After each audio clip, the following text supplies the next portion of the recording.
Morning, love. I hope I can hold this camera steady. It's going to be a bit of a production. After they gave you a couple weeks left, we went to the Cross and met with your oncologist. He said you only had he said weeks to month in our meeting. And we went together. You were in your wheelchair. I wheeled you down and we met in the office and we waited for him. And he confirmed that there were weeks to months and said there wasn't much left they could do. They were going to give you another round of radiation. Actually, that's not true. They gave you the radiation already. They had, you were on your last treatment. The Cross Cancer Institute is kind of a sad place. I always felt strange going through there because everyone there is having a hard time. And I would think it would connect somebody, but in other ways it looks often like people are alone, sort of in their own little bubbles of sadness. And that was tough. So after that, you were at your mom's, and I started taking days off to come visit you there. There were some really joyous moments. We watched Encanto, we watched Turning Red, we watched a Bell stream. It was all right. I remember some nights I'd sleep over on the couch, and my work sent flowers Tuesdays and Thursdays, so I learned how to cut flowers. I also learned how to make hot chocolate for you, how to change Glycis bags. You actually wrote a joke, I don't remember if it was on Facebook or on an email you sent to my parents about how handy I was getting.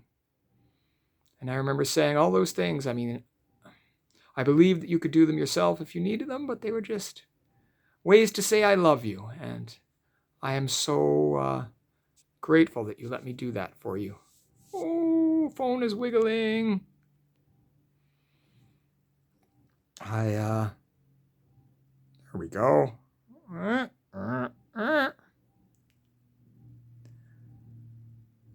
know there were some challenges at your mom. I think you felt the same way staying there as I did when I stayed at my parents'. There's that gratitude for your mom letting you there, but also a little bit of frustration when your mom didn't want to do things the way you did, and guilt for being angry at her. I remember you being a little frustrated when she started asking me questions about your dishwasher when it was your dishwasher. I remember when we were making cookies, you got annoyed because she kept trying to substitute one ingredient for another, and my heart broke for you because I think you didn't have a lot of independence or control, and I know at the best of times you want things done the way you want them done. And I know your mom is the sort of person who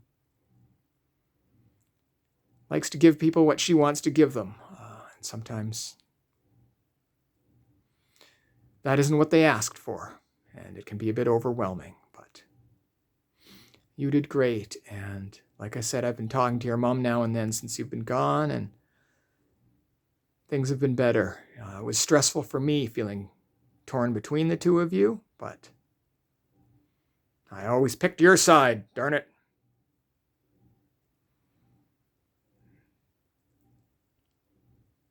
I'm trying to think of what else happened there. Sometimes I'd wait outside in the sun. You took a picture of me once. I think after that, though, the thing I think are my happiest moment was lying in the daybed with you, and we watched the concert of the Arrogant Worms, or at least one of the Arrogant Worms, and I remember you were smiling and clapping along. I'm going to turn this and put it down. You were singing along with Zippy the Gator, goes chomp, chomp, chomp. And we were lying in the bed, and you had the big smile on your face. He was taking requests, so he played Carrot Juice's Murder and a bunch of other ones. And it was a really nice time.